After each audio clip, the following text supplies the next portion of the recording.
All right, folks. Hello, everybody, and welcome to another exciting Uski and Herbie show. The gang is back here this evening. We're on a beautiful January night here on the 27th of January, a week before Super Bowl week between the Kansas City Chiefs and the your hometown team there, Euan, the Tampa Bay Buccaneers. Yeah, so let's talk about real quick how are you guys doing? George Bashir from Shakedown Thunder, how's everything going? Things are good. Things are probably been the most solid year I've had since the New Year started. So it's good to be back. Yes. You had some. You were having problems with the oven last week, so we talked about that earlier. So when the oven's not fighting, you guys have problems with your internet. I have problems with my oven. Okay. Hey, by the way, George, I'll say this. It looks like you're not missing any meals, so how bad can it be? Yeah, I love you. I love you, George. I'm not missing any either, brother. Trust me. Nice. And that's Uski, Euan McCreath down there in the bottom part, who is right now he's in Charlotte, but next week he'll be at a Home Depot near you. George, you are too much with that. Oh man, it's so funny. Remember the good old days where what was it? Mike Tyson's knockout on Nintendo, was it, or 60? I don't know. I bring back the good old days, George. Donkey. I was a huge Donkey Kong centipede guy. Nothing was wrong with Rock'em Sock'em either. Yeah, absolutely. For me, Donkey Kong, Centipede, Galaxa, Miss Pac-Man, they're just classics, Herbie. How are you doing? What's going on in Baltimore, man? How's Nicole? And we talked a little bit about how your parents doing?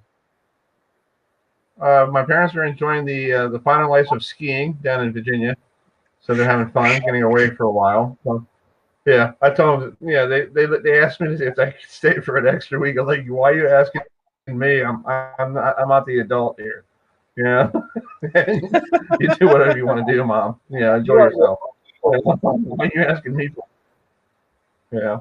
So they're down there, and then one brother, say a prayer for you folks out there for Will, who is back in the hospital again. He's been off and on with situations that he's trying to get himself better, but we'll say a prayer to him. So everybody else is doing well. Besides that, so we're waiting for a coach for up there. Our first. What's that? Sorry, Herbie. What's the temperature up there, George? 23 degrees. Yikes. Yeah, mine. Doing a little driveway. Yeah. I think mine was driveway figure skating, and That's great. No bumpers on the driveway though. Well, the head coach of Louisville to come on, Coach Jeff Walz, who the number one team in the country for women's basketball is the Louisville women's basketball team in the ACC, number one team in the country, and just beat Miami last night by 2. But they have a tough task tomorrow night. They play North Carolina down there in Louisville, and then on Monday, 1 versus 2, Euan, in women's basketball, NC State versus Louisville. That's pretty interesting. Oh, very interesting. I have to tell you, George, that when I was at UConn, we had both the men's and the women's team. You're insane tonight, George. We had both the men's and the women's team ranked number 1, and that was the first time that it had happened. And I really think that the UConn teams, Rebecca Lobo, Jen Rizzotti, those teams really catapulted women's college basketball to a new level. There was a lot of teams that came off and learned from UConn. It was not a popular discussion when I would talk about how, when Notre Dame would be bullied by UConn, but they learned the ways of how UConn played the game, and Pat Summitt did her thing for women's basketball, but then Gino came and he elevated it to the next level. It was crazy, George. I was at UConn, and I wanted to take in a practice. So me and my buddy, we went to Huskies for a little early happy hour. They opened at 12. Practice was at 4. So we walked into Gamble, And I said, wow, this is weird because I thought the women were practicing here because we just saw all men on the floor. But then the women's team came out and they actually practice against men. Absolutely You know? correct.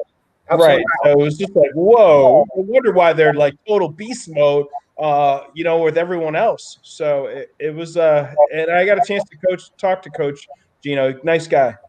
I actually was in private sessions with Coach Oriema. There was my wife's Mhm. cousin actually played on the national championship team. How about that? Nice. So I would run into, to coach at different settings. He's a different guy on the court, but he's also a very different guy outside of basketball. He's the softest spoken guy. You just don't want to be on his side. Right on. Herbie, we got Coach coming in?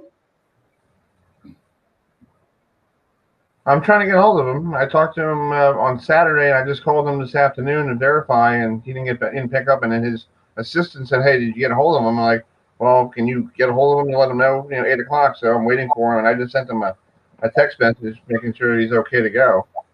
So I guess if you're number one team in the country and you play tomorrow night, you got practice, you got stuff to do, and here he is. There's Coach Jeff. Here he is. Hold on a second. Hopefully he'll get in. Do we see his fit? There he is. There is the coach of the number one team in the country, Coach Walz there. Hey, Coach, how you doing? I'm doing great. And yourself? Can you hear us? Doing great. Congratulations on the win last night over Miami. Another tough one.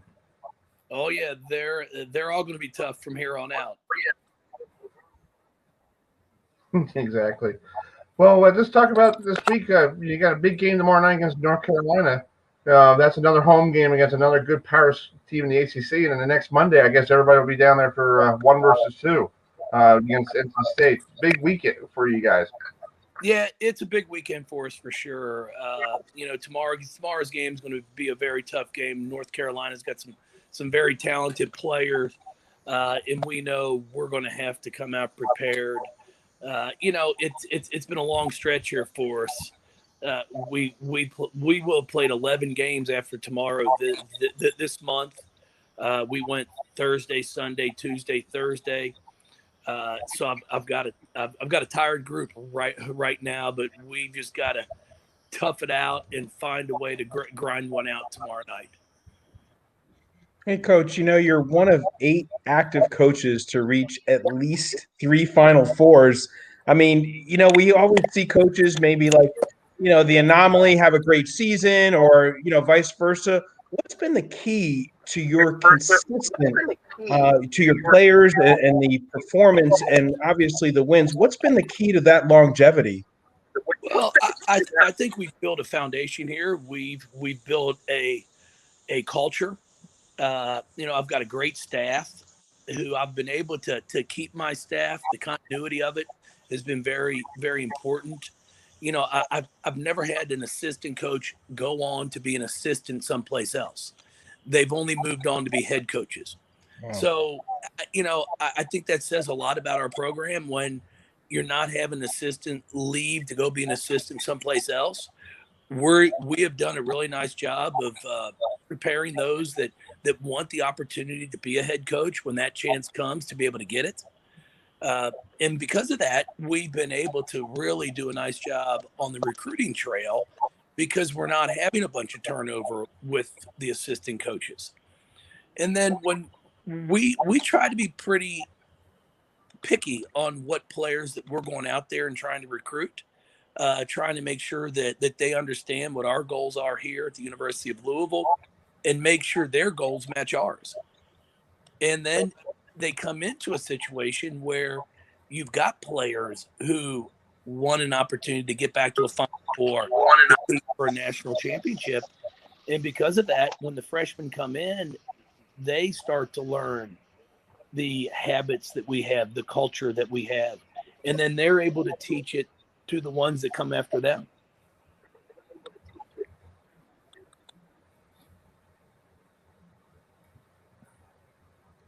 So, Coach, I agree. Well, Coach,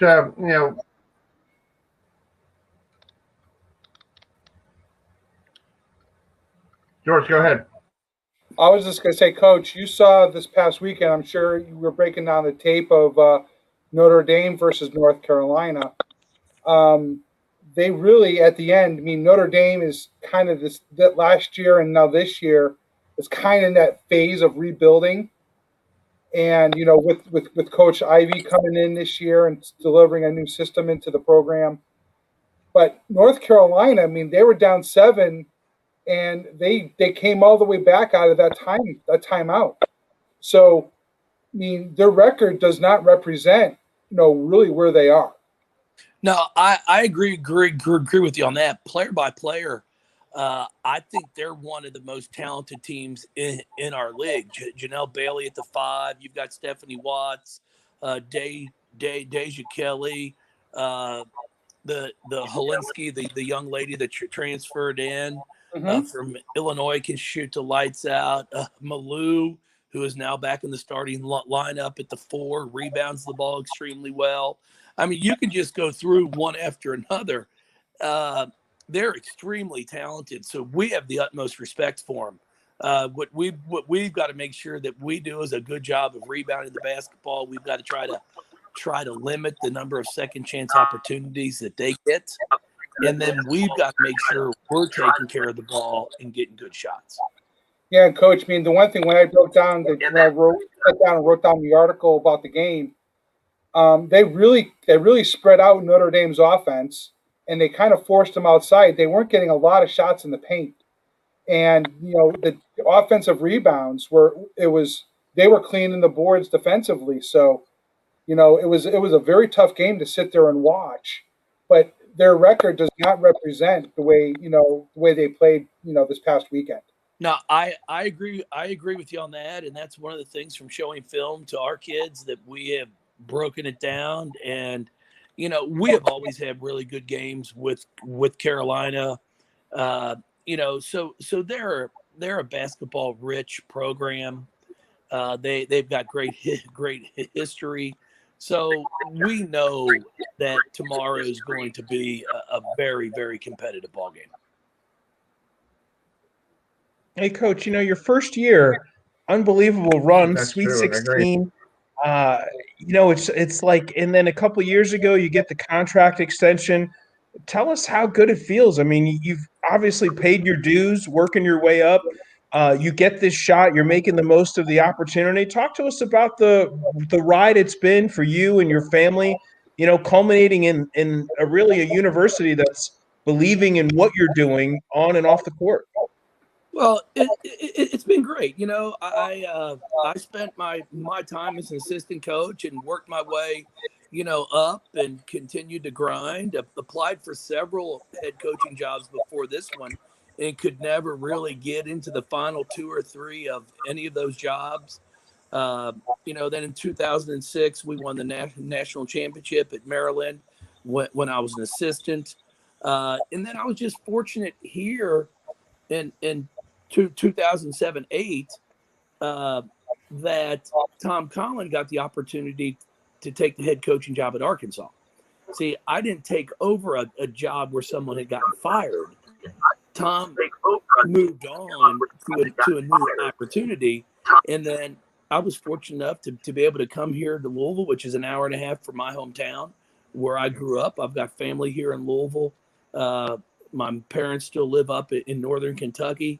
So, you know, it's been 14 years. I mean, it's really hard to believe. I always joke with people in this profession, you want to get out of town before they get you out of town.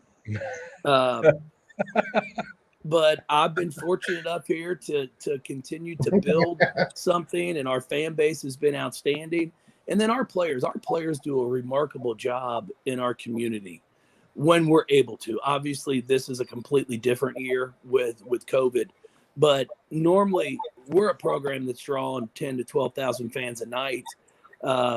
Even now, with the restrictions we have, we're allowed a max of 3,000 in our arena, and we're averaging between 28 and 2,900 every night. And even during a non-COVID year, that would put us in about the top 45 in the country in women's basketball attendance. Awesome. Wow. That's right. Yeah, I saw the highlights last night of the Miami game. It looks like a hockey rink with all the glass around the court. I'm like that's weird looking. Yeah, with the Yeah, trophy it's stuff. pretty safe. I mean, our facility people have done a great job of trying to make sure we have that separation between the fans and the court.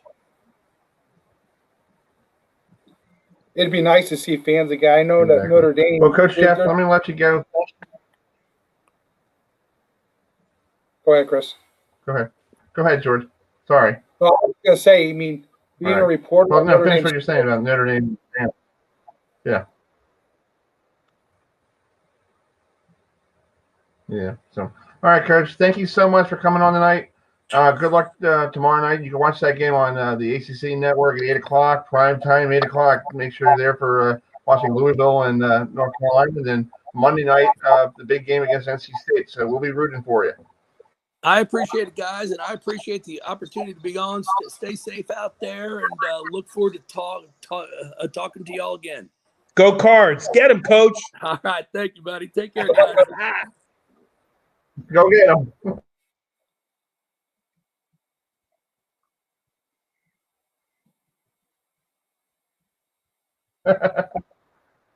All right, folks. That's the highest we ever had on the show. Yeah, I don't think we ever had a number one in our program, so that's pretty cool. So let's bring in Jack Ram, who is the GM of the Aberdeen Ironbirds, who this year is making a jump from short season baseball to Class A baseball. So it's going to be a fantastic year in Aberdeen. So I guess my question to you is the city of Aberdeen ready to go for a full season of baseball? You know, I have been in Aberdeen for 5.5 years, and I think we've been ready for about that long. So I'm excited to be here. I'm excited to be in high A baseball, and I think that the city of Aberdeen is ready to join me. Cool. Well, I got some questions I came up with. Let's talk about the move. What was it like getting a phone call from the organization, from the Orioles, saying, "We're bringing you up to Class A"? What was the feeling like around the office? You know, it's a tremendous honor. It's great to be a part of the Orioles organization. I would say that the first piece of that relationship was we were thrilled to continue the relationship on any level. The Orioles have treated us well for 18 seasons. 2002 being opening day for the Ironbirds, and a ton of our fans have been around since then.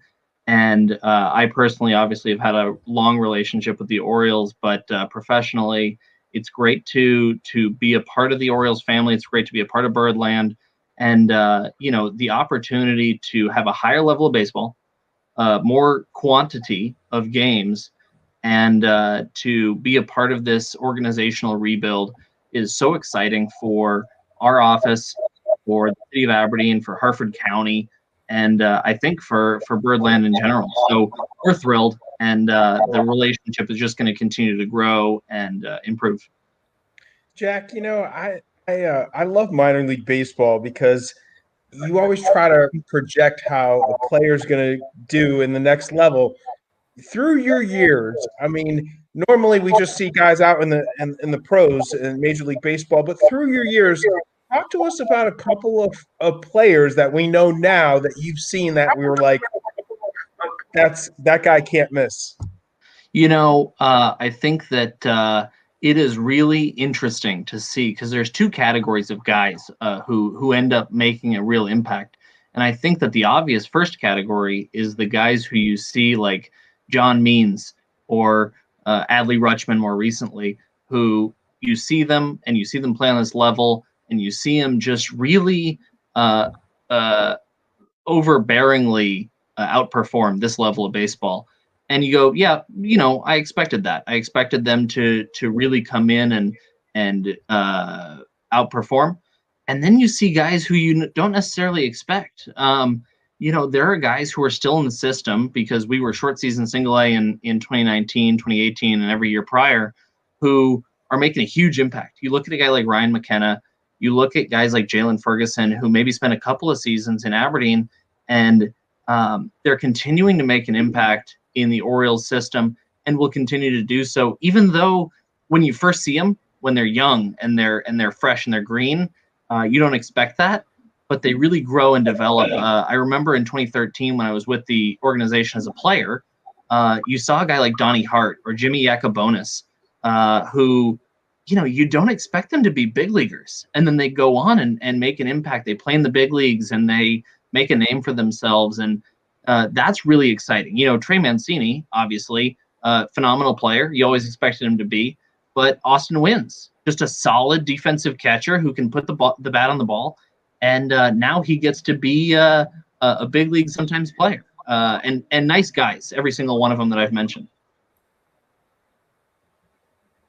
Yeah, it's gonna be very interesting this year being Class A. We're so used to short season, and when the draft comes, you get all the people who are the number one draft pick. They might go off to Delmarva, or they might go off to Frederick.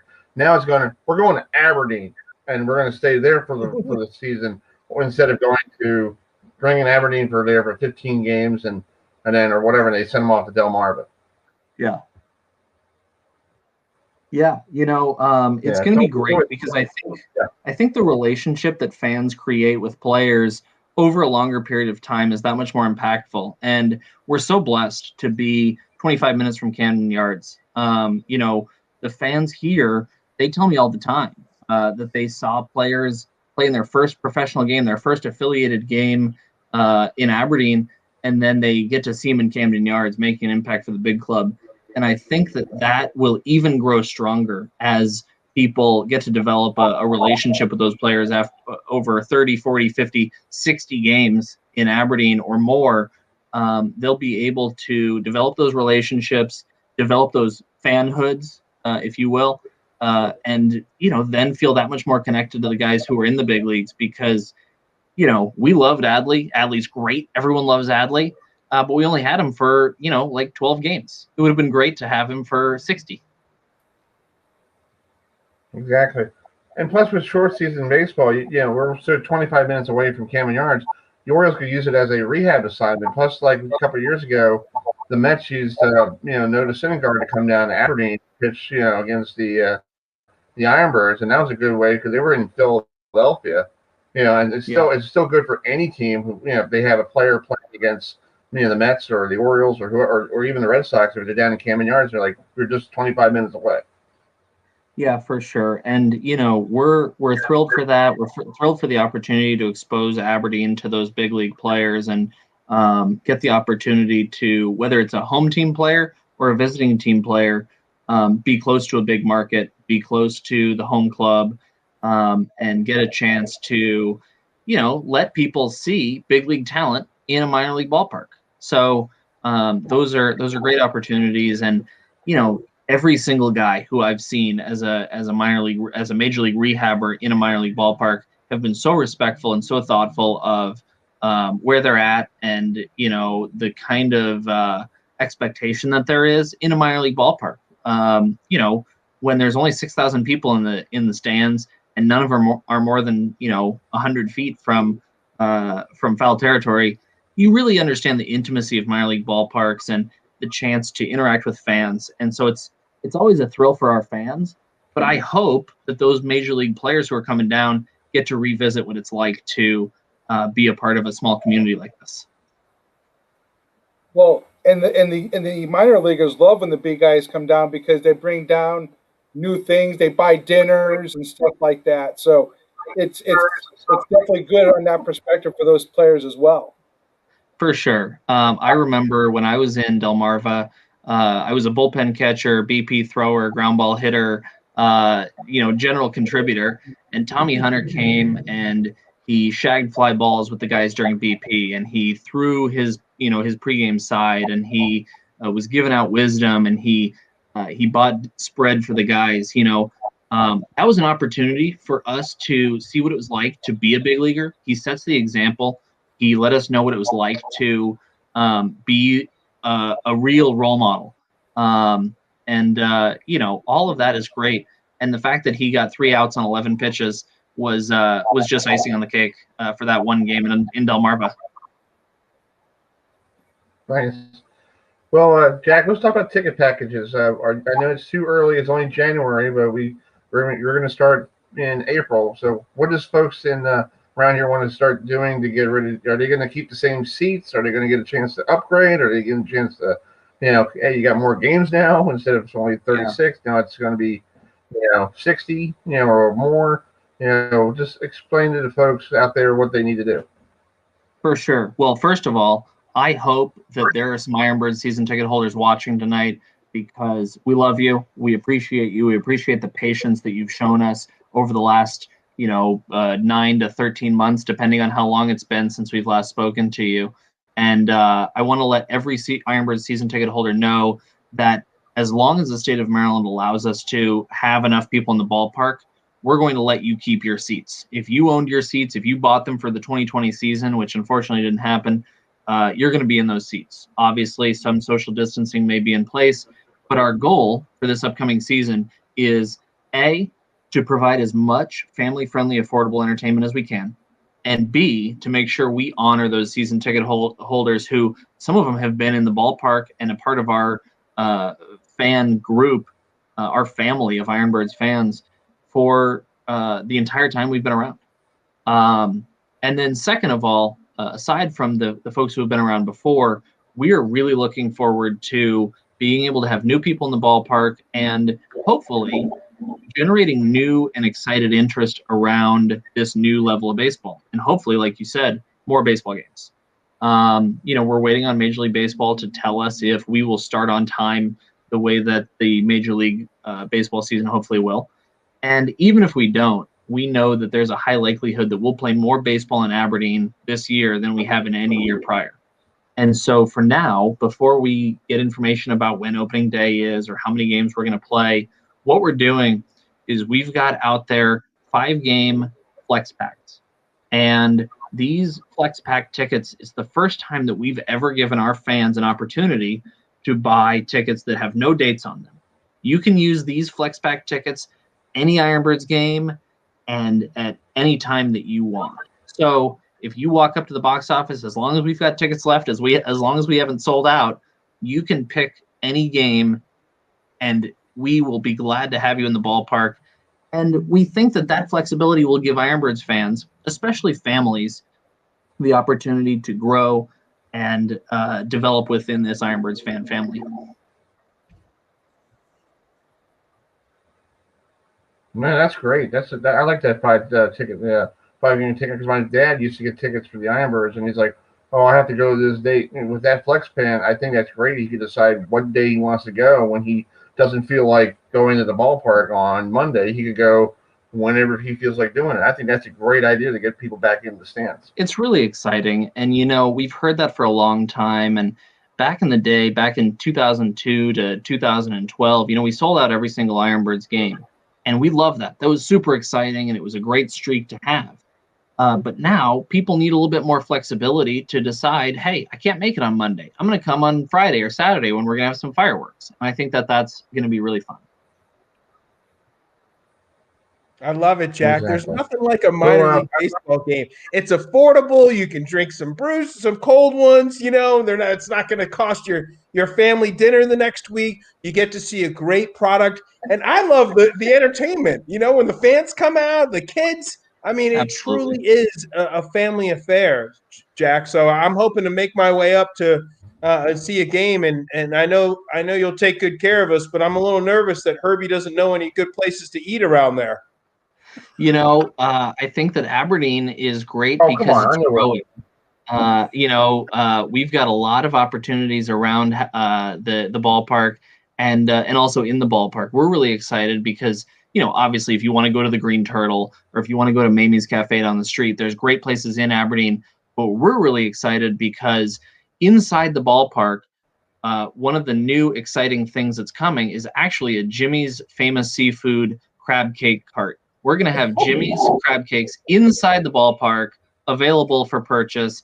We're going to have crab cakes. We're going to have crab mac and cheese. We're going to have a crab mac and cheese hot dog.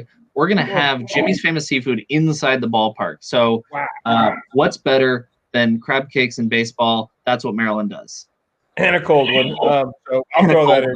I know you have to be politically correct, pal, but I mean, let's face it, you got to have something to wash it down with. You know what I mean?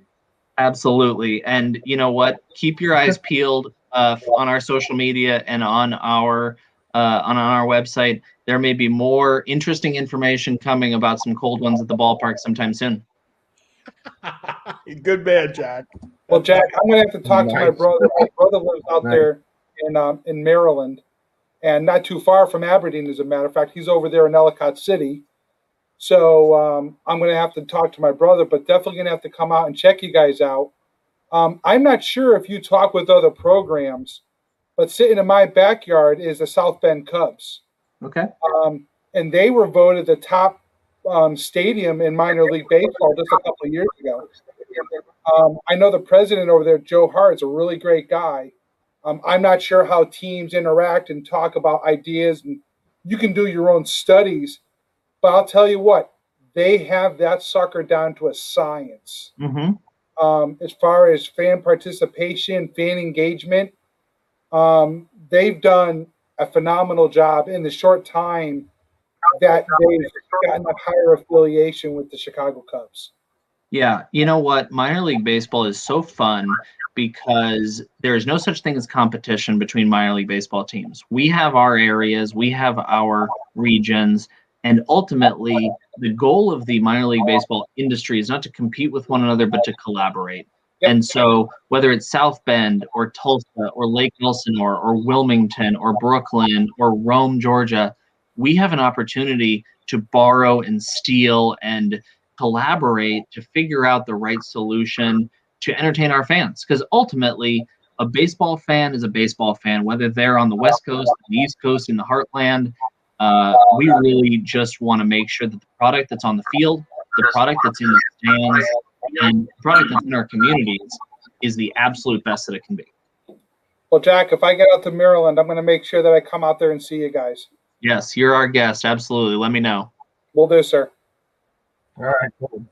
All right, Jack. Well, thank you so much for coming on tonight, and I appreciate your time. And we'll get you on before the first pitch. Hopefully, it'll be April, and we'll see how everything goes in preparation up to that. Fingers crossed. Thanks, guys. Thanks, Best of Jack. luck. All right. Thanks, Jack. All right, Jack Graham, who is the GM of the Ironbirds, and you see right there at the bottom line there. You can call the Ironbirds today at 410-297-9292. And Euan's losing his mind right now. What is going on down there? Go ahead. Crab cakes. I've got to get some crab cakes. George, you got any in the freezer, pal? Where do I even buy crab cakes at the grocery store? I don't even know. Crab cake. Crab cakes are my favorite thing in the Baltimore area. Really? When I was on a business trip, I said, I am going to make sure that I get a Baltimore, Maryland crab cake. And I think I can't remember the name of the place, but it was like the most famous place. They actually ship their crab cakes nationally. They put the stuff on dry ice and they ship nationally. Oh, wow. That's cool. Herbie, are you a crab cake guy? That just sounded phenomenal. He got me all excited about food, which isn't hard to do. There is a place here in my neck of the woods called Box Hill Pizzeria, and they make the best crab cakes. And you can actually go online and order them, and they'll ship them to your house. Oh wow! So yeah. And I learned it the hard way. One time I went down to Florida, and I was like, "Hey, I've got a crab cake down off at Marco Island." That was called from the freezer section. Oh man! It was not really a crab cake. I was like, oh come on, this is like Gordon's fishing and off the box, like come on. Yeah. I used to buy those fish sticks, Herbie. Oh my goodness! Hey, some of us don't have beautiful ladies taking care of them like me. I got my dog, George. Yeah, exactly. You got a dog too, huh? Your dog and restaurant is G&M Restaurant. Oh, G&M, huh? Interesting. Okay. I was so funny. place for crab cakes. Isn't that funny? I'm like, Herbie doesn't know where to take me when I come visit. And meanwhile, Herbie's like, I know all the spots, Uski. Nice. Yeah. Oh my God, we're gonna bring you back with a cooler size of crab cakes. you're like, hey, that's my food for a while. And then George, he said something like crab cakes with macaroni or something. I was like, whoa. Dude, crab cake macaroni and cheese is the bomb. I've had that. It's got milk in it, George. I can't eat it if it's got milk, man. I'll live vicariously through you, my brother. Uh-oh.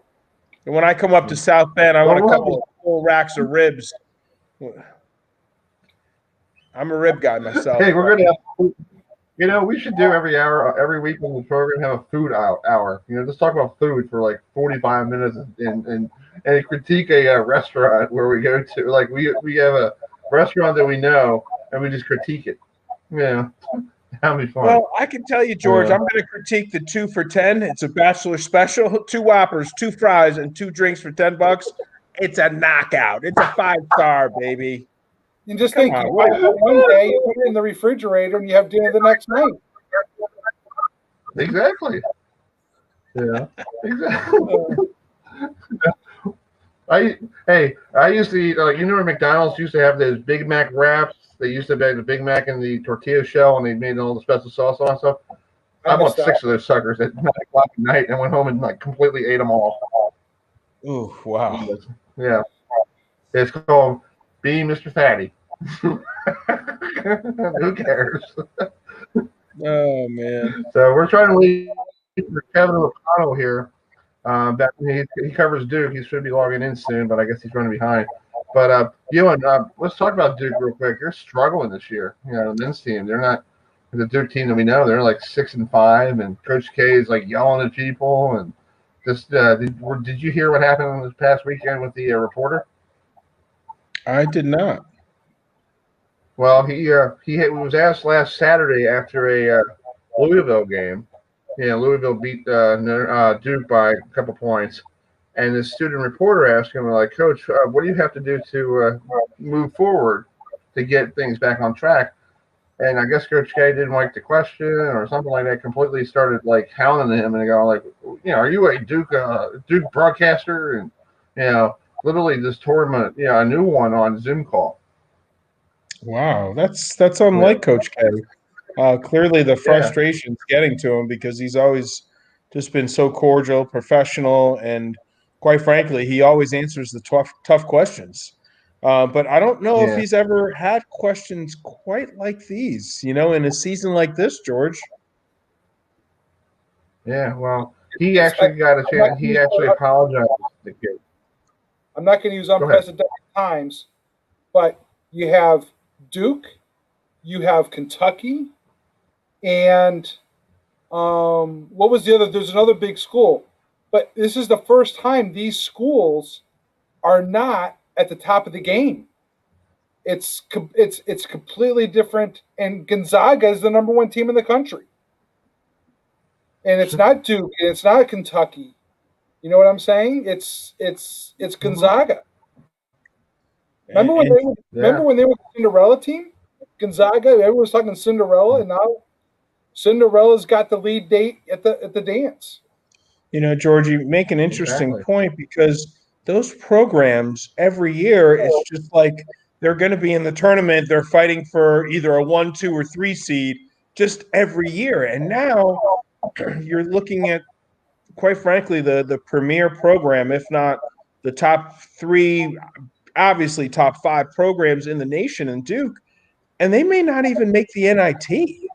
And that kind of scrutiny, that kind of pressure, and that kind of backlash. I mean, this is obviously a program with a huge following, and countless NBA players. This is just, as you said, George, unprecedented. I don't know if Coach K's ever been in this kind of water before. This is the first time those top couple schools have not been secure in their spots as far as rankings. They're not used to be playing on the bottom, but you know what? That's good for basketball. It is. Because now you got to build yourself back. It's like everything else. You got to hit bottom on occasion. It's like Alabama. They're going to hit rock bottom at some point, and then they're going to have to build themselves up again. It can happen. And Duke and Kentucky, they're seeing that right now. Well, also, George, I must ring in here. Oh, do we have Kevin, Herbie? Not yet. But we're talking about teams. Notre Dame men's basketball team. What about them? They've been struggling, throughout this year, and and Mike Bray is basically playing with the COVID-19 card all the time because they don't know if they're playing today or they're playing right now. They're playing Virginia Tech, but I talked to him on the phone on Monday morning. And he was after beating a team that they beat Miami. So let me play this real quick for you folks. And this is and there's a kid in my area, Hub, who is from Upper Marlboro. He's the one actually leading scorer for Notre Dame. So here it is.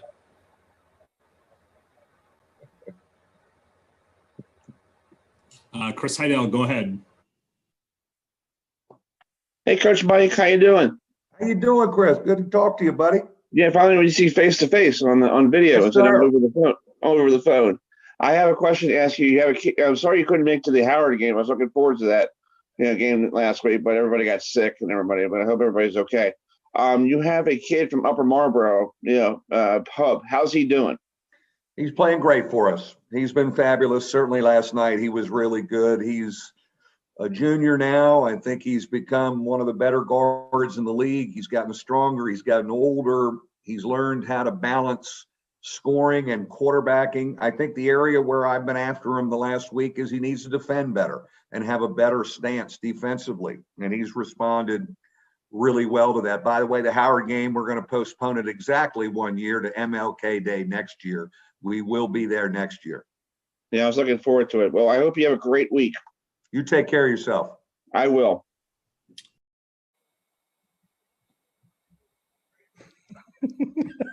I love that. You better take care of yourself. Don't worry, Coach. I will. I will take care of myself. Don't worry about it. That's great. I got it. I got it. Coach, I'm on it, man.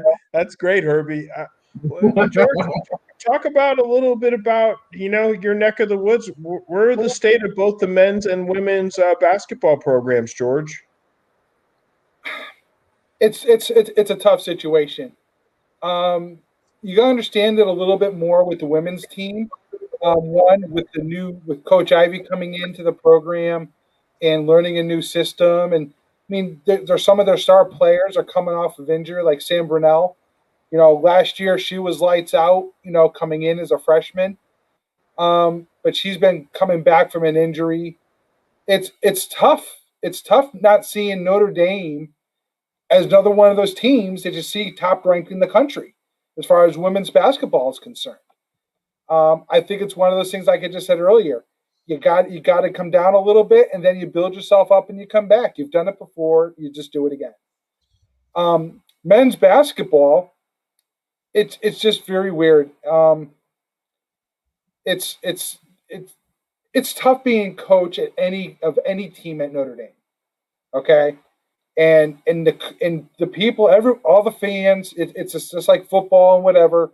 They're all frustrated, screaming and hollering. But in the end, these kids are just trying to go out there and play a game, but also stay ahead of a bug that you can't see. So it's very tough seeing both of these programs. I mean, they have the talent. It's just you just don't understand why isn't it going from the here to the game, because they got to where they are. They got a scholarship from Notre Dame, but sometimes it's pressure.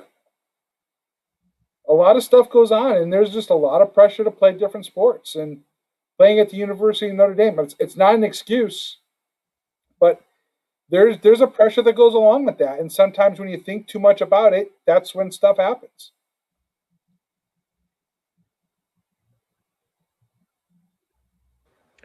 George, will they That's make true. the I'm trying to get NIT? Chris. I think they'll make the NIT.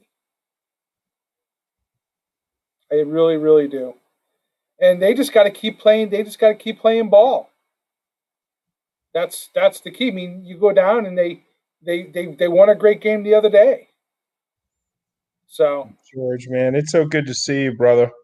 Man, I missed that hat, those boots. Oh my goodness, George. You think you can throw a couple racks can we get a couple fresh racks of ribs and some fries and some slaw and throw it down, pal? You got an extra room for me? the best I probably can do for you is, I'm sure we don't mind, is having some meat out of the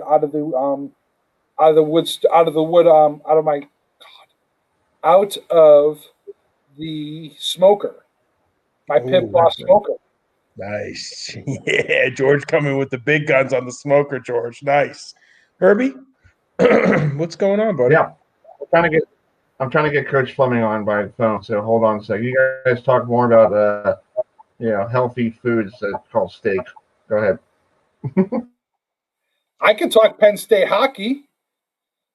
Yeah, why don't we talk about something that I could actually chime in Okay. on? Thanks. Don't worry, Yeah. okay. How about the NFL point One spread? second. Chiefs are 3.5, George. Here's my favorite teams. Giants 1, Steelers 2, and whatever team's playing Tom Brady. My homies.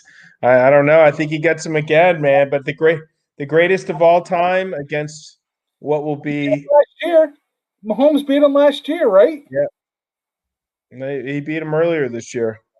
It should be a great matchup, George. But you can't compare Tampa Bay earlier this year to where Tampa Bay is now. Right. Well, George, you mentioned before, I apologize for interrupting, about programs, having to rebuild once they hit bottom. My alma mater is a great example of that. I mean, UConn is finally in the top 25, 30. And then we got a school here, George, a little school called Winthrop. And they're playing some great basketball, and they'll be going to the tournament, and they're in the top 30. So top 30 to 35. So it's nice to see my Huskies back, playing some good basketball. They went through some really rough times Exactly. there. When Calhoun left. Yeah. And then Kevin Ollie stepped in. That was kind of a tough time there. Kevin Ollie seemed to be getting a pass because he was Kevin Ollie and he played for the national championship team. But UConn sports, if they need basketball to do well. Yes. Because the football, not so much. Right. Well, we got to go back, but he took us to, believe it or not, back in the day, he took us to a pretty big New Year's bowl game, but we got ran out of the building. Herbie, I'm sorry, buddy. Did you want to say something, pal? That's okay. Yes, we got Coach Fleming on the phone from the University of Rhode Island. Rhode Island's going to be playing football in the spring this year, so they'll be doing a 6-game spring schedule. So let's bring in Jim Fleming, the head coach of Rhode Island. Coach, thanks for coming on tonight. Good. How's everything going? Everything's going well. How are you? Doing great. You're on with George and Euan on Uski and Herbie here. We're on video, but we got a good photograph like the old ESPN. Like we just put a picture of you up, like the old ESPN thing. I appreciate that. Late at night trying to get ready for fall. Yeah. What's happening, man? Nothing much. Well, talk about you guys. So how's practice? I heard you this morning on the teleconference call and all that stuff. How's practice and getting ready for a spring schedule? Things are going well. I mean, the guys are grinding away. We got them back here January the 6th. Had to do a 10-day quarantine, and then got back into the weight room and running and that kind of thing. And we're concluding that component of it. We're anticipating starting training camp on Friday, and unfortunately, it's supposed to be like 12 degrees out, so we got to make some decisions there. Yeah. Is your field heated? There's no heat on the field, so it's going to be a good old-fashioned ice ball when it gets to when you guys have snow up there. Well, we had a little snow last night, but we decided we're going to get that thing plowed off, and we'll go about our business and deal with the elements. It's just kind of what we do, and there is no indoor up here, so we're ready to go ahead and battle the elements and get ready to play football. Cool. Euan, you got anything? Yeah, Coach, when you started, and it's been a while. I think you're coming into your 8th season.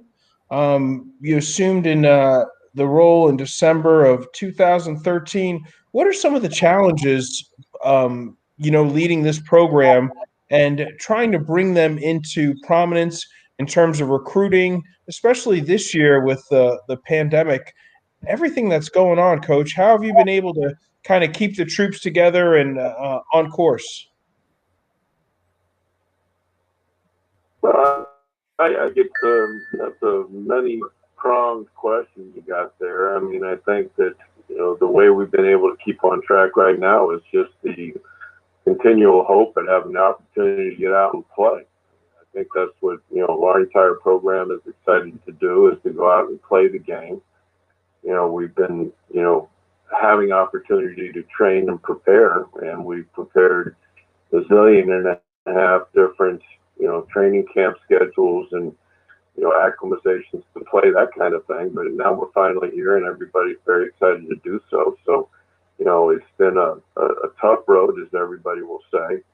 It's an incredible representation of perseverance of young people that recognize disappointment and continue to push through and find ways to stay hopeful for not only COVID, everything to get better in this world. And the thing that we're excited to do is do the thing we all love, which is play the game of football, and we're going to start doing that for real on Friday.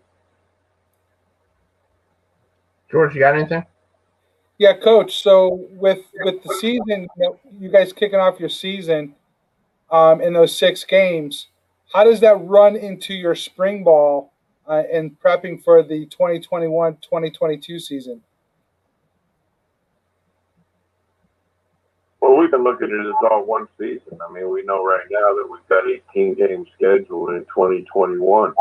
There are obviously 2 different seasons, but there is no spring practice. We had the opportunity to do a little bit of work in the fall in preparation for this season. So, this is closer and closer to my perfect world. To be able to have a football game every 2 weeks over the entire course of the year. But unfortunately, we're experiencing this spring thing for the first time. I think that's a great challenge for us all to pull off in the eyes of COVID and major pandemic that's going around our world. But I'm really looking forward to having a chance to get the kids out and let them compete, and then we come on back right away in the fall and go play an 11-game season and hopefully playoffs. Are you having any? Coach, I was Coach, saying, yeah, go ahead. Go ahead. all right. Well, we're here with Coach Jim Fleming, the head coach of Rhode Island football. Their first game of the year is going to be hopefully February 27th against Bryant. Is that true, or is that going to be not true on the schedule? I was doing some research this afternoon. No, it's all true. I mean, Okay. We've got the game scheduled. We've got it prepared. Both of us are, into our training camp period as of Friday. And, we'll be prepared to play at UO. And we're really looking forward to playing that interstate rival. I think it's a really good game for us and both schools and both programs. And obviously, we'll both try to prepare and we'll be prepared. How this pandemic affects us, which is left to be seen. So all full speed ahead and damn the torpedoes, as they say. Exactly. Well, Coach Fleming, I got a question of the CA this morning. I know a lot of different organizations, different schools during the fall, like Notre Dame, they did 5 tests in a row before they go on a road trip, or they do 2 or 3 here. What's their protocol for you guys, making sure you're all set for a game? Do you do one early in the week, one in the middle of the week, or how's that going to work out? Yeah, we've been very fortunate. Our university has done a really phenomenal job in terms of acquiring testing, apparatus all the way through from last September, and we've been testing, once to twice a week, really the entire, fall. And as we've entered back in the spring, we're testing on Mondays and we're testing on Thursdays. We actually wait the results and, then we go about our business. So, that's our protocol now. And I think when we get towards the season and we're getting ready, game ready, we'll probably go to a Sunday, Wednesday, or Sunday, Thursday, mesh. But we'll certainly get two tests a week and ensure the health and safety of our kids. That's great. Awesome. Well, Coach, thank you so much for coming on tonight. I know you're a busy guy, and get ready for February 27th. It'll be basically a month from now, as we speak, and you'll be ready to hit somebody else instead of the blue and the light blue and black and blue there in your helmets. You get tired looking at the same guy. No doubt. I mean, you talk to me in about a month. I'm sure that's the way we'll be feeling. But right now, we're just hoping to get, excited about the opportunity to get out there and bang around and play the game. That's cool. Well, Coach, be safe, be well. Hope your players are well, and we'll talk to you starting the season. All right, buddy. I appreciate it. You guys be safe. Thank you. All right, man. Thanks for coming on. Thanks, Coach. All right, bye-bye. Bye-bye. All right, that's Coach Fleming by telephone. So Euan is like the old-fashioned ESPN. We just put the picture up and just enjoy. Back in the old days. Yeah, so, it was great to have Coach on. Yeah, we're trying. A lot of these people are having issues with StreamYard because some of them don't use YouTube or Facebook. So I got to go for the other option. So what can you do? That's how we get them on. We just get them on that way. You just put the little tagline. So it's tough on. What happened? Say that again. What happened? No, I was just saying, you give the old tagline live on the phone. Yeah, our budget's tiny. Sorry. We're holding up a sign. We need money. So anyway, so folks, it's 8:57. I guess, George, are you hitting the road, or are you sticking around, or what's the scoop? I got to. He's hitting the road. I'm hitting the road. Not hard though. Okay, well, don't let the road hit you on the way out. Just kidding. That's a joke. I appreciate that. Guys, it was great being back. Thank you very much. And Euan, good luck in your adventure. Yeah, George, we're going to be – the three of us are going to be talking before next week too, buddy. But I love you. I'll shoot you an email or reach out to you on Facebook. Very good, sir. All right, brother. Take it easy, guys. All right, real quick. Hey, real quick, when's your show? Are you going to do your show this week or – I'm going to try doing a show on Saturday because I want to talk about the Reese's Senior Bowl and the 7 players that Notre Dame has down at the Reese's. The draft starts in Mobile, the Reese's Senior Bowl. Okay, cool. Awesome, dude. Excellent. Well, we'll talk to you next week. Take it easy, guys. Be safe. All right, man. All right. 8:58 here on the program, and the arena in Louisville. So that's what I put in the backdrop. Yeah. So we got coming up at 9 o'clock. We don't know what happened to Kevin Connolly. I emailed him this afternoon, and I guess he got stuck doing something with Duke basketball or St. John's. We'll try to get him on next week. Oh, here's Kevin, but we'll get we'll get Brianna on, and we'll get Kevin afterwards. So here's Brianna Cote. I think I said it right. Cote? I guess I said it right. It's Cote. Hi, Brianna. How you doing? Hi. Okay, I was making sure I said it right. You're good. Thank you so much for coming on. You're live out there in Arizona. How was the road trip back from Texas? It was good. I had a little bit of a delay this afternoon, but can't help the airlines. I just sat in the airport for a couple hours, did some work, and now I'm home. So at least I made it here. Yeah. That's awesome. What part of Arizona? My best friend. Go ahead, Herbie. I'm sorry. Go ahead. Tell her what part of Arizona. Go ahead. I'm in Tucson. We're in Arizona. University of Arizona. Go Cats. That's right. Yeah. You got it. I love it. Well, listen, let me ask you. I mean, bowling, my high was probably about 160. So we'll get into lessons later. But how did you get into it? And talk to us about kind of your rise from being, amateur to where you are now? Yeah, definitely. So bowling has been in my family. My whole family did it basically, and my grandfather bought me my first bowling ball when I was 7, and it kind of just fell into place. I fell in love with the game. Happened to be pretty good at it. I tried other sports; those didn't work out very well for me, and it paid for college. So my parents really appreciated the bowling scholarship. And when I was out of college, there was no tour. It folded originally in 2002, which was kind of a bummer.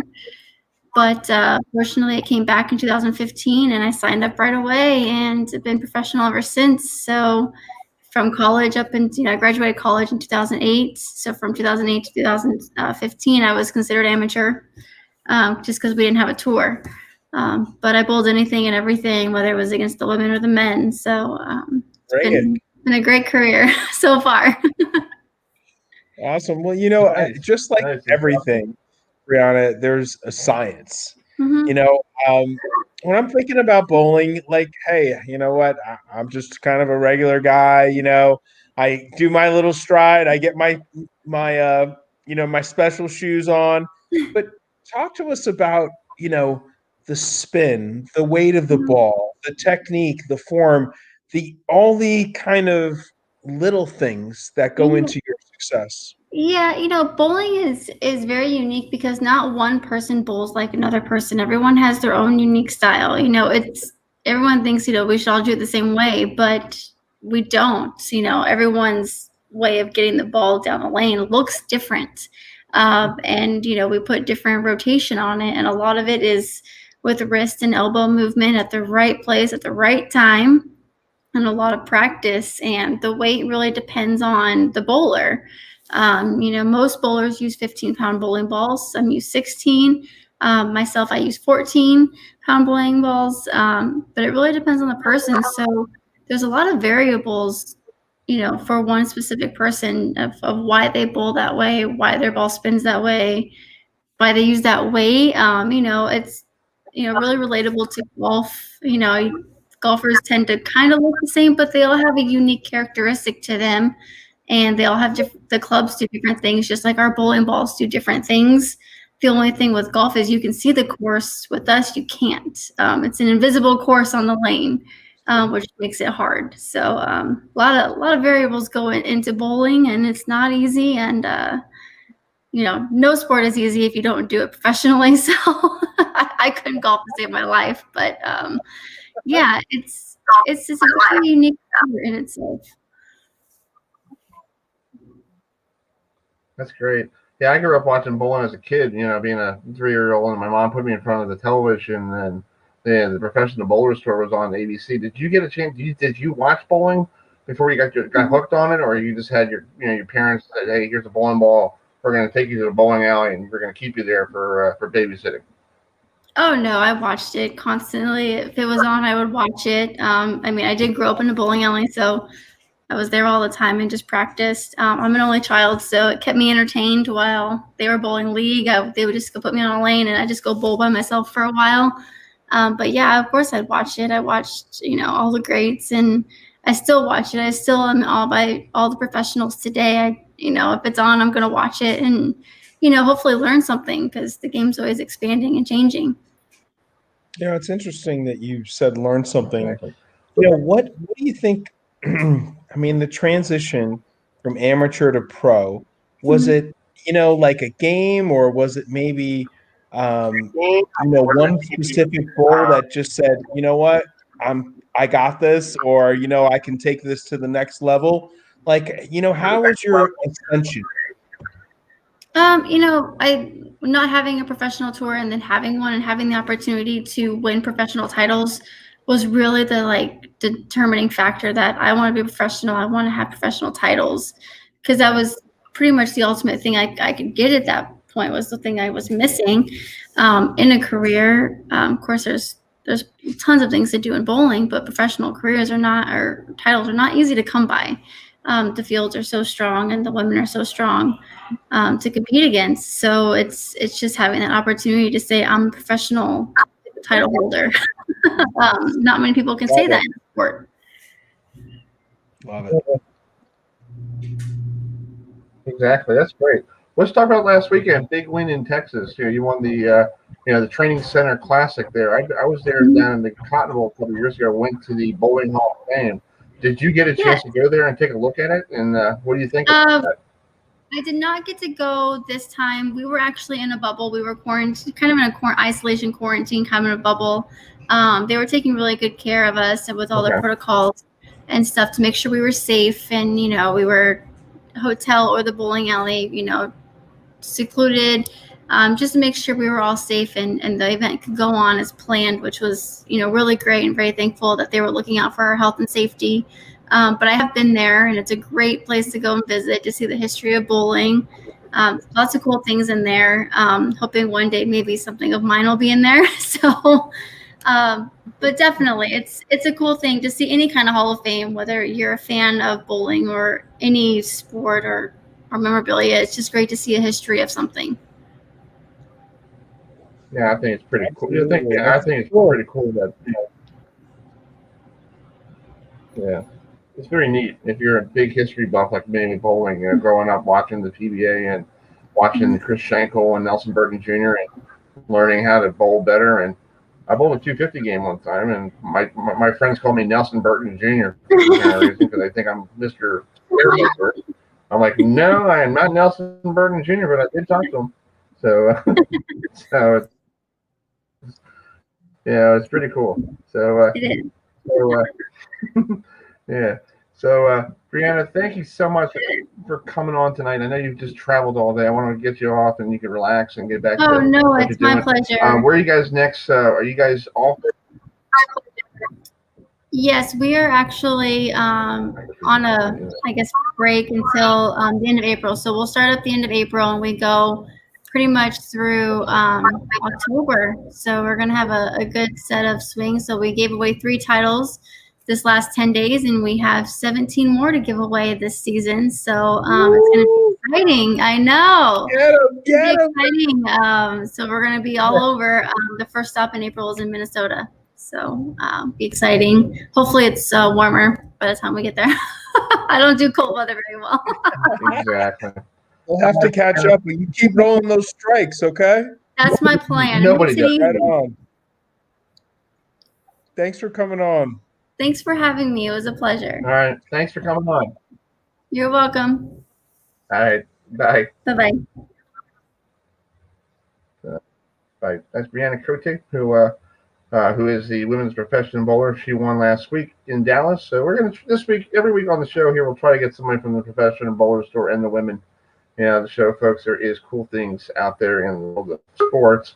Let's bring in Kevin. Kevin's actually on the call. Let's get Kevin on real quick here. Let's get some Duke comments here. So Kevin Connolly. Hey, Kevin, can you hear us? Yeah, I got you guys. Can you hear me? Yeah, we're good. Yes. Thanks for coming on. Appreciate, sorry for the delay there. Just talk about what you do 2 publications, right? You do Duke and St. John's. Let's talk about Duke first because we got here on the program. The big win last night against Georgia Tech, but it's been a rocky type of thing for Coach K and the Blue Devils. Yeah, sorry. I mean, I got caught up with a high school hockey game earlier. That's why I was a little bit delayed coming to you guys. But yeah, Duke, it was a good win for them last night. And a lot of the issues that plagued them in their 3-game losing streak, they corrected last night. I mean, their 2 best players are Matthew Hurt and Jalen Johnson. And who were the players making the big offensive buckets down the stretch last night? Matthew Hurt and Jalen Johnson. That's something that they didn't have against Pittsburgh and Virginia Tech and Louisville. And they had it last night, and they got a much-needed win over a good Georgia Tech team. Yeah, Kevin, I got a good friend of mine. I'm in Charlotte. So I got a good friend of mine who's, just all about Duke, and I've heard the same thing the last couple of weeks. They're going to turn it around. It's just a slow start. And then I saw him a couple of days ago, and he's like, we're not turning it around. What in the world? I mean, talent-wise, they have – is it just a lack of cohesiveness? If you had to put your hand on one thing, we were talking a little earlier. I'm probably a lot older than you, but I can't remember a time where Coach K has had this kind of unproductiveness, turmoil, and quite frankly, questions on whether or not they're even going to make the tournament. Yeah, so obviously in my lifetime, I can't speak about them missing the tournament. I mean, I'm 22 and they've made 24 straight tournaments, and none of them have ever been in doubt in my lifetime. So I can't talk about that. The thing that this team maybe reminds me of the most is I believe it was the 2016 team with Brandon Ingram, Grayson Allen as a sophomore. That team was, in Duke standards, okay, but they didn't have the firepower that you're like, okay, this is a national championship contender. Now, with that being said, that team beats this team by double digits easily, and that team was still a 3 seed in the tournament and made the Sweet 16. This team, I think the pandemic really hurt them with the limited practice and the limited time they could be in the gym together. And then you had cancellations, postponements left and right. So that definitely didn't help. They have the talent. The biggest thing is, in my opinion, is they don't have enough scoring, and they're a young team, and young teams normally really struggle defensively. I think that's your 2 biggest issues with them right now. Can they turn it around? Sure. I think last night was a really good step in the right direction, because they got over that hump. They were down big and couldn't come back against Virginia Tech, Pittsburgh, and Louisville. They didn't get down that big last night, and they always hung around, and they found a way to make those winning plays down the stretch that they haven't been able to. That's true. Yeah, you said you haven't seen Duke miss the tournament. You and I saw in 94, 95. Euan, they missed the tournament because Coach K was injured. I think that's the last time they didn't make the tournament, right? Yeah, that is the last time, and you get those people on social media. Oh, when's Coach? Especially this year with so many cancellations and opt-out. When's Coach K opting out of the season? Yada yada yada. And you could see. I don't know if that wears on him or something. But I feel like he hears that noise. Mm-hmm. And I think that's what you saw in the loss after Louisville, him kind of lash out at that Duke student reporter. I think that was just that frustration, not from the losses, just from all the chatter about how Duke is bad, how Duke's not making the tournament. I think that just all just came out at that moment. Yeah, Kevin, I wanted to ask you, it's always interesting when you got a new class coming in, the integration between upperclassmen and freshmen, lowerclassmen. But, Kevin, it seems, I've read a couple of your articles, it seems that, shots, talent, that's one thing, but getting the ball into your playmakers' hands, your best players' hands, when the game is on the line, how does that kind of, I guess, on-court maturity, how does that develop over time? Well, I think it's in these games like we've seen. I mean, this team doesn't know how to win. I mean, the 2 key guys that they had coming back from last year's team, Wendell Moore and Matthew Hurt. I mean, Wendell Moore will be remembered for his buzzer beater against Carolina, but those 2 guys never had the ball in their hands last year down the stretch. It was always Trey Jones and Vernon Carey Jr. So those 2 players had to learn how to take that next step while trying to be a leader for these younger freshmen. And obviously it didn't help when Jalen Johnson hurt his foot after the loss against Illinois and didn't fully come back until that Pittsburgh game last week. So it's time on the court. It's repetition. And not having those games against your Charleston Southerns and your Elons and your Gardner Webbs, where you get those reps, that really hurt this team, in my opinion. Interesting. Yeah, it seems like they're playing catch up ever since, because this year is such a different season. You don't have practice. You didn't have, some schools didn't have practice until 2 weeks before the first game, and and you didn't have a summer. Sometimes during the summer, you guys go out to, like a couple of years ago, Duke went to Canada for 10 days and played a Canadian tour. They didn't do that last year because everybody was shut down. So it seems like Duke is on the same page as everybody, and it takes a while. Yeah, especially this year, you're seeing a lot of the younger teams struggle. I mean, look at your upper echelon in the country. Gonzaga, an older team. Baylor, an older team. A lot of your teams in the Big Ten, your Michigan, Wisconsin, et cetera, et cetera. Those are junior, senior-led teams. And those teams who know how to play with each other, they're doing the best so far this year. And, I mean, I'll be honest with you guys. Baylor's really good.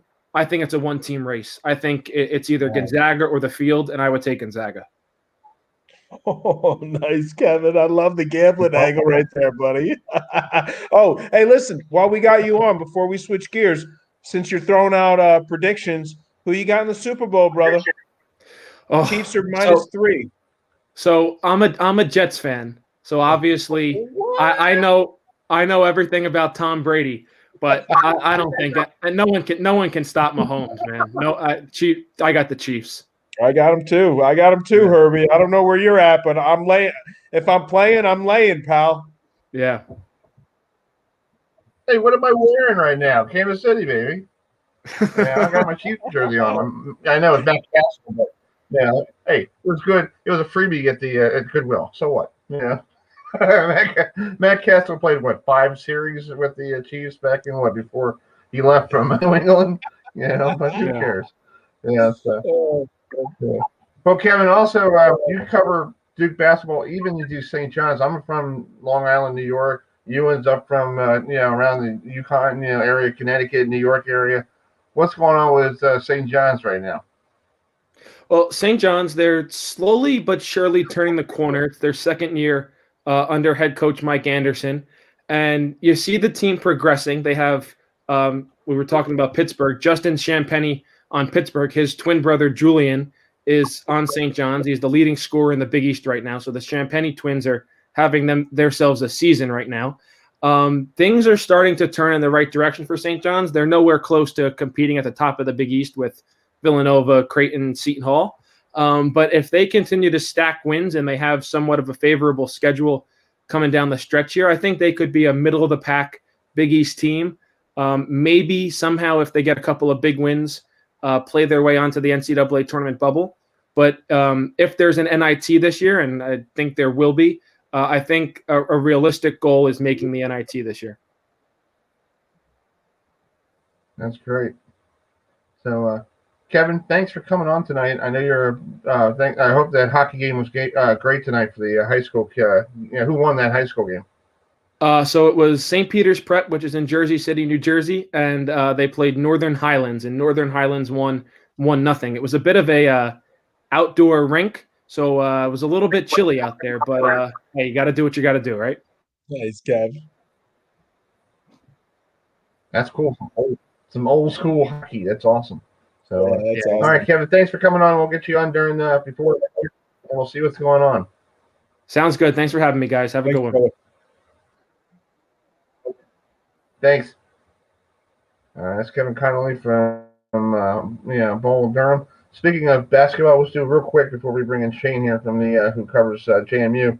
I had a chance to watch the Maryland women's team against Ohio State the other night, Euan, and that was a pretty decent game on ESPN. Maryland had a big winning streak going on in the Big Ten, and they lost to Ohio State by 2. So I talked to Brendan Fries and Ashley, who is the player. She had 7 3-pointers. Broken Maryland women's record for 3-pointers in a game. So she was lighting up downtown, dude. It was like you with your jump shot working. Yeah. No comment on the jump shot. So her name is Katie Ben. So let's talk to Katie first. I talked to Katie first, and then we talked to Coach Fries. So hold on 1 second here. Was that the most 3-pointers you ever shot in a game, or have you ever had more of that, growing up? Actually, honestly, I don't know. I can't really answer that question. When I was growing up, I've never really counted. So maybe I can check back or you can check the collegiate records, but I can't honestly answer that question for you. Okay. How does state travel back from Columbus? Okay. Okay. Yeah, and then here's Coach Fries. I asked her what she has to do. They play tomorrow afternoon at 4 o'clock against Michigan State. So here's my question to her.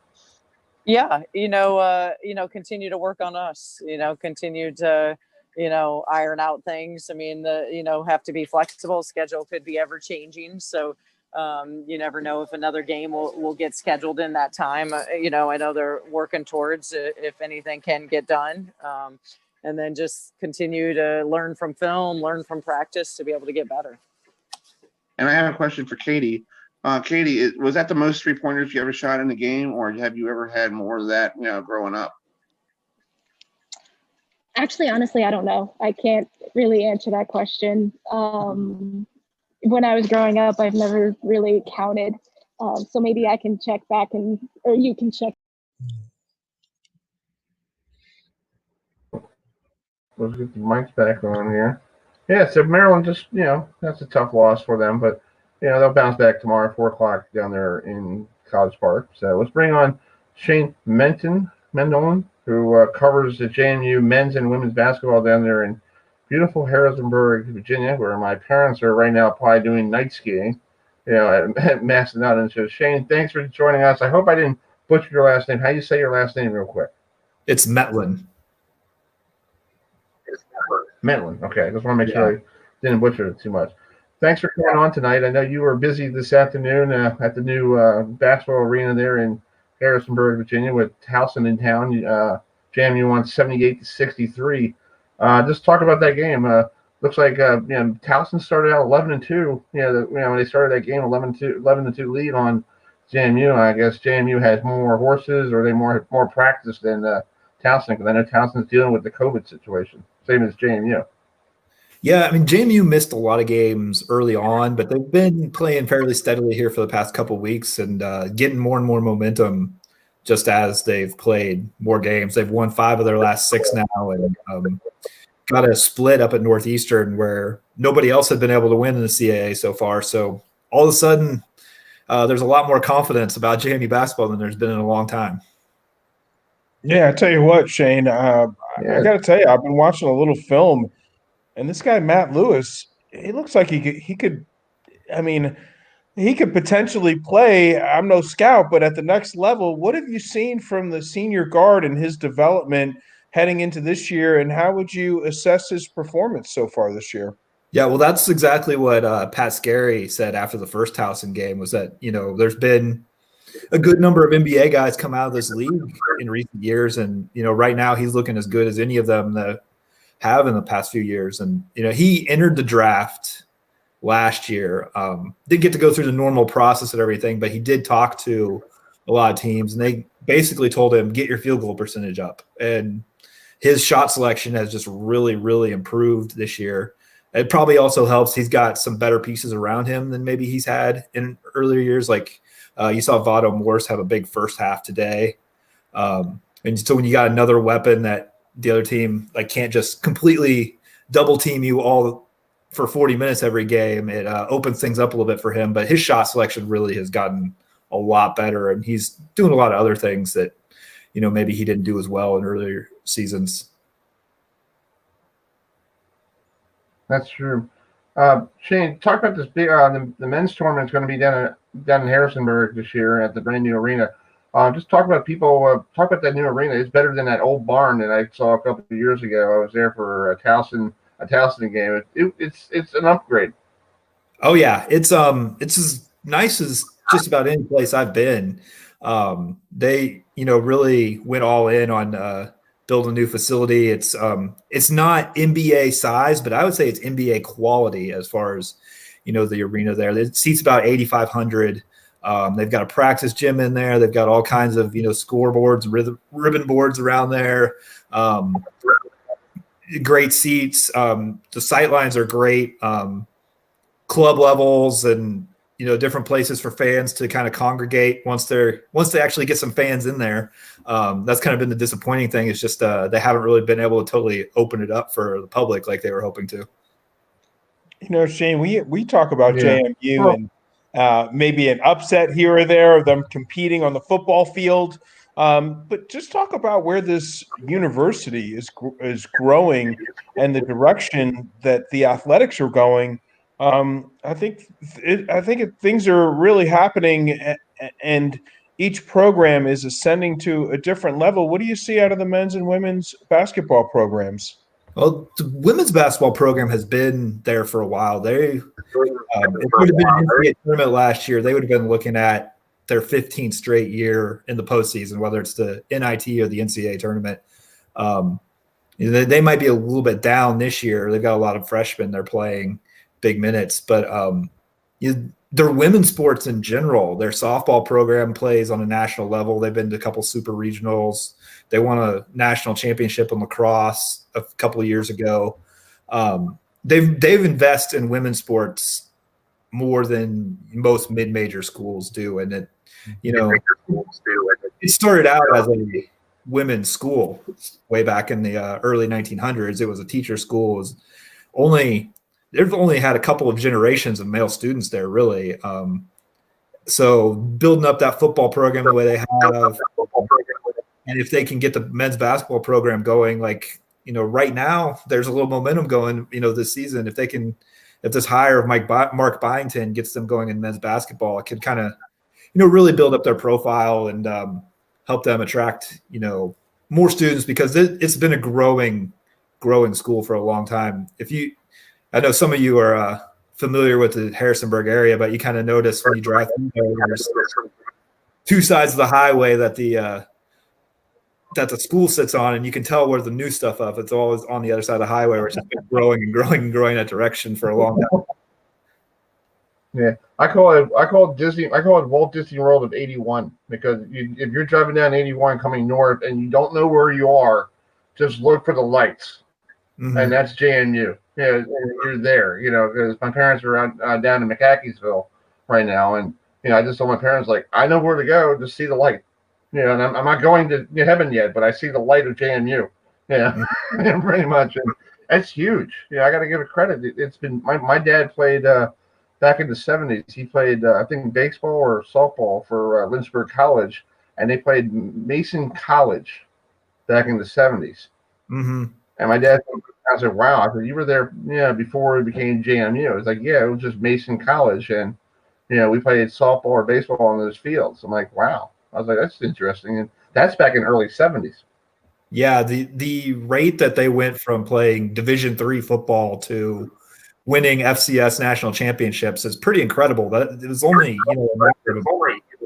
25, 30 years between getting to that point, and they had some big time basketball victories and made the NCAA tournament a lot in the 80s, and were a CAA powerhouse in the 90s, but it's been a long time. Most people they're recruiting right now don't remember JMU basketball ever being any good. So the fact that Mark Byington is kind of quickly starting to get things going is pretty impressive, and really a big deal for the school as a whole. Yeah, it is a big deal, because like I said, my parents are down there, and I hear stories that, it's the college, and it's almost like a division, like with the football team, it's like a pro team. If you don't do it, I talked to Coach Matthews one time, and I said, just talk about being in the lifestyle down there. He goes, I couldn't leave the egg aisle without having a press conference, because there's fans down there are so rabid about JMU football and sports, they want to talk to their coaches, and the coaches are basically in the neighborhood. Yeah, it's still got a small town feel to it, even though it's growing a lot. Especially right in Harrisonburg, it's not a spread out town. A lot of college towns, there's a campus, and then there's the suburban sprawl all around it. Basically everything you want to do in Harrisonburg is within a couple miles of each other, and you run into people all over the place. And even as the population grows, it still feels pretty small. Exactly. Well, Shane, thanks so much for coming on, and it makes me feel at home, because my parents are down there for another week skiing at the big resort, and they're having a great time. And my mom loves hearing about JMU and what's going on. And I have some cousins that live there, went to school, and it's great to hear that JMU is trying to turn the corner. And I know the tournament is March 6th through the 9th, and I have a birthday on March 6th. I need to know if it's a great place to go down there, or because I got to convince my girlfriend to get down there. Yeah, I don't know how many fans they're going to allow, but if they do let some people in the building, it'd be definitely worth a trip, I'd say. Yeah, I might go down and see a game or so and cover you guys, for a game or something. It'd be fun. So yeah. Thanks for coming on tonight, and enjoy the rest of your week, and stay safe and be well. All right. Thanks, guys. Thank you, Shane. All right. Thanks, Shane. All right, that's Shane Menlin, who covers the JMU men's and women's basketball for the Daily Record there in Harrisburg, Virginia. So, it's time to wrap up the show. Next week, I know you're ready for this one. Next week here on the program, it's Super Bowl week. Yeah, I think we're gonna have a lot of guests on talking about the game. We're gonna go. Which I'm yes, really we're gonna excited go. about. Yes, we're gonna go offense, defense, and we're gonna see what Euan's cooking in the kitchen for the big game. All right, sounds good, buddy. I'll it'll be my last Wednesday in the house, but I love you, pal. And I'll talk to you soon. Okay. All right, folks. Thanks for coming on tonight. Have a great rest of your week, and be well and be safe. And we'll talk to you around the bend.